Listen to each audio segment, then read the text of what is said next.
Hello and welcome to BYJU'S IAS, presenting to you the daily quiz for 8th of August 2021. Let us begin and have a look at the first question for today. Which of the given statements is or are correct? Dara Shikoh translated Bhagavad Gita and Upanishads into Persian. He is the author of Alamgir Nama. His book Majma-ul-Bahrain is a comparative study of Vedanta and Sufism. Italian traveller Niccolò Manucchi's Travel of Manucchi has a graphic description of Dara Shikoh's burial. What is the context? This article in the Hindu newspaper today talks about the mystery regarding the location of Dara Shikoh's tomb. A year ago, a committee was formed to locate the grave of Mughal Prince Dara Shikoh. The Archaeological Survey of India has still not been able to solve this mystery. So who was Dara Shikoh? Dara Shikoh was Mughal Emperor Shah Jahan's eldest son. He was killed on the orders of his brother Aurangzeb in the year 1659 after losing the War of Succession. After this, Aurangzeb took over the throne. Now coming back to the question. Dara Shikoh is described as a liberal Muslim. He tried to find commonalities between the traditions of Hinduism and Islam. It is said that he translated Bhagavad Gita as well as the 52 Upanishads into Persian before he was executed. So statement number 1 becomes correct. Statement number 2 is incorrect because he did not write Alamgir Nama. In the comment section below, let us know who is the author of Alamgir Nama and what is the book about. Now coming to the third statement, Majma-ul-Bahrain was written by Dara Shikoh and this book is a comparative study of Vedanta and Sufism. Therefore, statement number 3 is correct. Now, as we discussed, there still remains a mystery with respect to where Dara Shikoh was buried. But it has been found that the Italian traveller Niccolò Manucchi, who witnessed his execution, has given a graphic representation of this event in his book. So statement number 4 becomes correct. Therefore, the right answer to this question would be option D, 1, 3 and 4 only. Moving on to question number 2. Which of the given statements with respect to the twin Keck Observatory telescopes is or are correct? They are the world's most scientifically productive optical and infrared telescopes. They are located in Atacama Desert of northern Chile. The project is funded by scientific organizations of Canada, China, India, Japan and USA. Before we discuss the answer, let us have a look at the context. A research has found that the Jupiter's atmospheric heating can be attributed to the powerful aurorae. This article in the Hindu says that these scientists, with the use of Keck telescope, found that the temperatures start very high within the aurora, and these aurora, despite taking up a very small area in the planet Jupiter, that is less than 10% of the planet, they appear to heat up the whole planet. The researchers say that the equatorial heating in Jupiter can be directly associated with auroral heating. So these researchers made a detailed heat map of Jupiter using the Keck Observatory data. Therefore, we've taken this question. Back to the question. These two Keck Observatory telescopes are the world's most scientifically productive optical and infrared telescopes. Therefore, statement number 1 becomes correct. These telescopes weigh 300 tons each and they operate with nanometer precision. Observations made by Keck telescopes have been used to acquire the images of exoplanets, to study water and comets in our solar system, to study about the composition of ice at the surface of Jupiter's moon, that is Europa, among many other observations. Coming to its location now. These telescopes are located in Hawaii's Mauna Kea. Mauna Kea is a dormant volcano in the islands of Hawaii in the United States. The Mauna Kea observatories have a number of independent astronomical research facilities. They also have large telescope observatories located on this island. This place is considered to be the best location for many observatories because it is surrounded by thermally stable seas, lesser pollutions, and also the atmosphere is clear and dry. So the location of these twin Keck Observatory is Hawaii's Mauna Kea. So statement number 2 is incorrect. Statement number 3 is also incorrect because the W.M. Keck Foundation founded both of these telescopes, which is Keck Telescope 1 and 6 years later its twin Keck Telescope 2. It is a private non-profit organization operated as a scientific partnership among California Institute of Technology, the University of California and NASA. So the right answer to this question would be option B, 1 only. Coming to question number 3. Which of the given statements with respect to PM-DAKSH Yojana is or are correct? It is a national action plan for skilling of marginalized persons covering scheduled castes, other backward classes, economically backward classes, sanitation workers. It is being implemented by the Ministry of Skill Development and Entrepreneurship.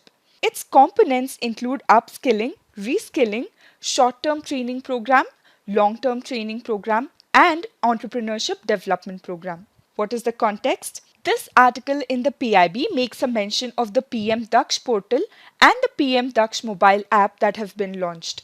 The portal and the app have been launched to make skill development schemes accessible to target groups.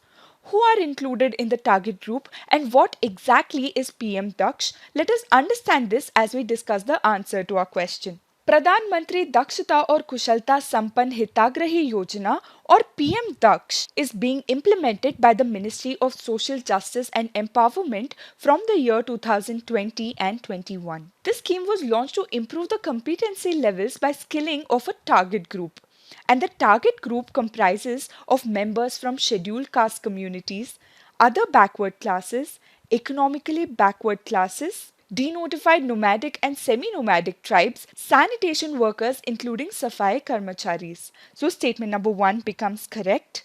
Statement number 2 is incorrect because it is being implemented by the Ministry of Social Justice and Empowerment. However, please note that these training programs are being implemented through the government training institutes and sector skill councils that are constituted by the Ministry of Skill Development and Entrepreneurship as well as other credible institutions. And under this Yojana, the eligible target group are being provided skill development training programs on upskilling, on reskilling, short-term training programs, long-term training programs as well as entrepreneurship development programs. Therefore, statement number 3 becomes correct. The training provided to this target group is free of cost for the trainees and 100% grants are given by the government. So the right answer to this question would be 1 and 3 only, which is option C. Coming to question number 4.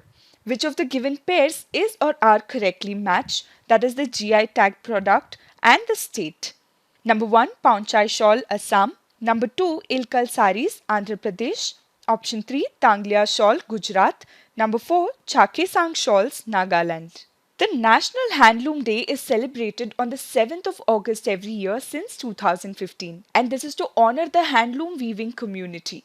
This day also commemorates Swadeshi movement, as in the year 1905, it was on the 7th of August that Swadeshi movement was launched.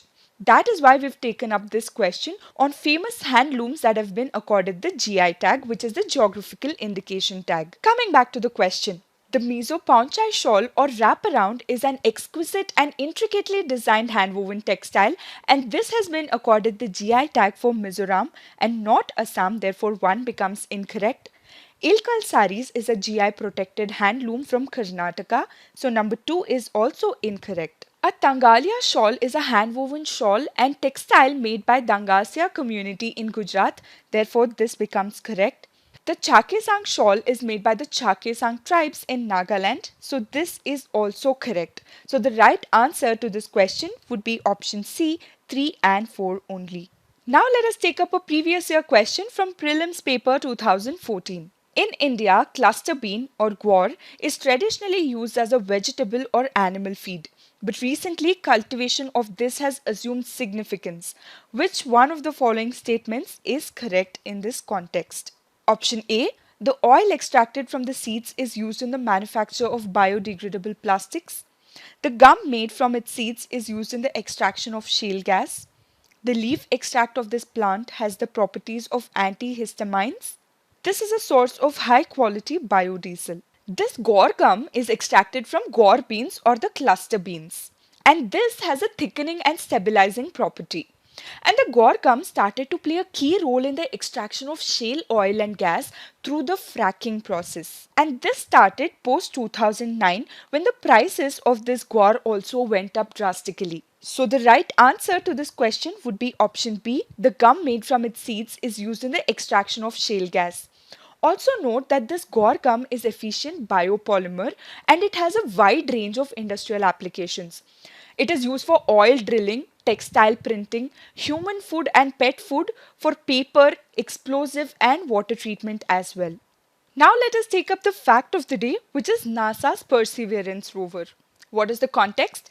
NASA's Perseverance rover is exploring the Jezero crater on Mars and is attempting to collect its first rock samples. And this article in the Indian Express newspaper talks about NASA's Perseverance rover. This rover has landed on the surface of Mars and it was launched in the year 2020 in the month of July. So what is this Perseverance rover? Perseverance is an SUV-sized Mars rover that was designed to explore the Jezero crater on Mars, as we already discussed. This was designed as a part of NASA's Mars 2020 mission. The rover is fueled by electrical power. To be specific, it uses the heat of plutonium's radioactive decay for electric power. Please note that this rover carries 43 titanium sample tubes and it is supposed to collect samples from the Jezero crater. These samples will include rock and regolith, that is broken rock and dust. And this will be used by the researchers and scientists on Earth for future analysis. So its primary task is to 1. Seek the signs of ancient life. Number 2 is to collect samples of regolith and rock to possibly return these to Earth.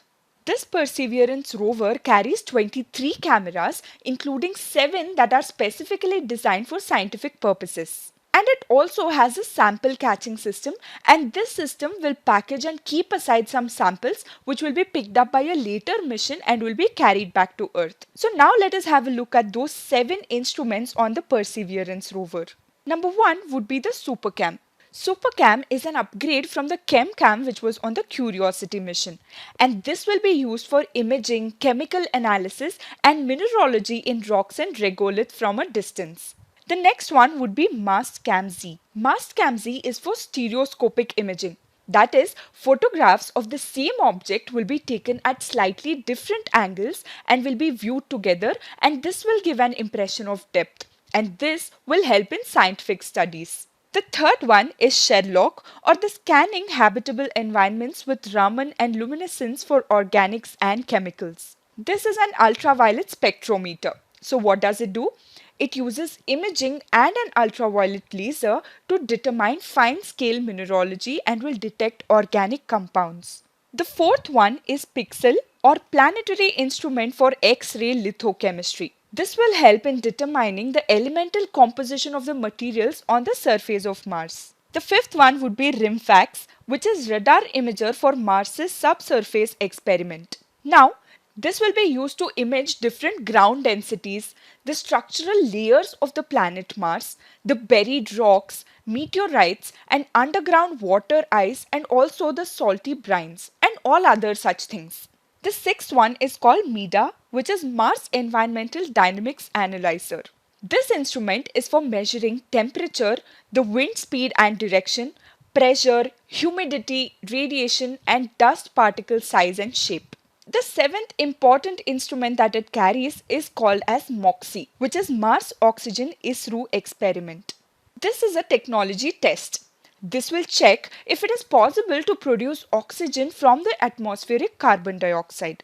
ISRO here means In Situ Resource Utilization, which is the use of local resources to meet human needs or requirements of the spacecraft. Since it will test if it is possible to produce oxygen from atmospheric carbon dioxide, it has this name ISRO. The Perseverance rover is also carrying something called as Ingenuity. Now, Ingenuity is the first helicopter to fly on Mars, and that will help in collecting samples from the surface of Mars from the locations where the rover cannot reach. So broadly, this rover will help in the study of ancient life, will help in collecting samples which can be sent back to Earth during future missions, and test new technology that might benefit the future robotic and human missions to Mars.